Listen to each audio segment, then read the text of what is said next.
Good afternoon, everyone. Welcome to The Lead. I am Jake Tapper. We're going to begin today with our world lead and the big question, are they dead or alive? The world is waiting anxiously to find out if two hostages in the hands of the terrorist group ISIS can somehow be saved or if they have already become Jihadi John's next victims.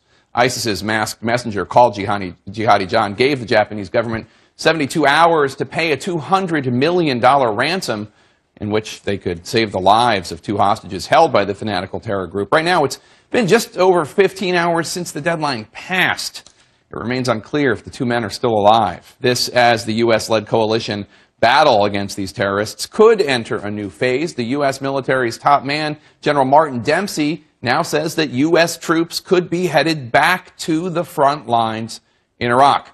CNN's Barbara Starr has learned that the chairman of the Joint Chiefs of Staff is getting ready to recommend to President Obama that American boots be allowed to tag along with Iraqi security forces when they try to retake the key ISIS stronghold of Mosul.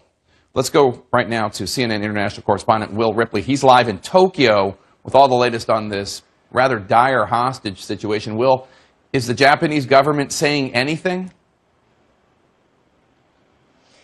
What they're saying is that they've been trying since Tuesday to open a line of communication with ISIS, Jake, and in spite of reaching out through Jordan and Turkey, every intelligence source available to the Japanese government here in Tokyo and also their diplomats in the Middle East, they have not been successful in reaching ISIS. Yet the terror group's PR person has been happy to email back and forth with NHK, the public broadcaster here in Japan, saying that there is a statement coming very soon about the hostages that's raising some very serious fears here that perhaps ISIS never really intended to negotiate with Japan. That $200 million ransom, which they knew they weren't going to get, was just symbolic. They did it to get something that's perhaps even more valuable to them than money right now. That's attention, headlines.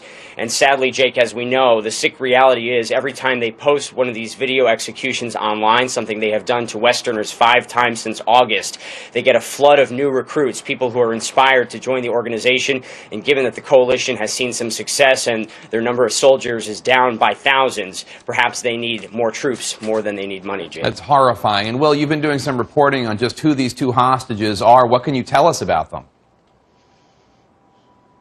So Haruna Yukawa is a man from the Tokyo area who, by all accounts, has had a troubled past. He lost his wife to lung cancer, lost his home and business to bankruptcy, and actually went to the Middle East looking for a fresh start. He found solace in the turmoil there, but he didn't have any experience. And he met Kenji Goto, a war zone reporter who offered to take a fellow Japanese citizen under his wing, show him the ropes. He took him to Iraq. They went there together. So when Yukawa went back to Syria on his own and was captured by ISIS, Goto's friends and family are telling us that he felt personally responsible and actually returned to Syria himself, thinking that he could search for information and somehow find his friend. He disappeared as well. The two of them then reappeared in that awful video, kneeling beneath that ISIS executioner commonly known as Jihadi John. Will Ripley in Tokyo, thanks so much.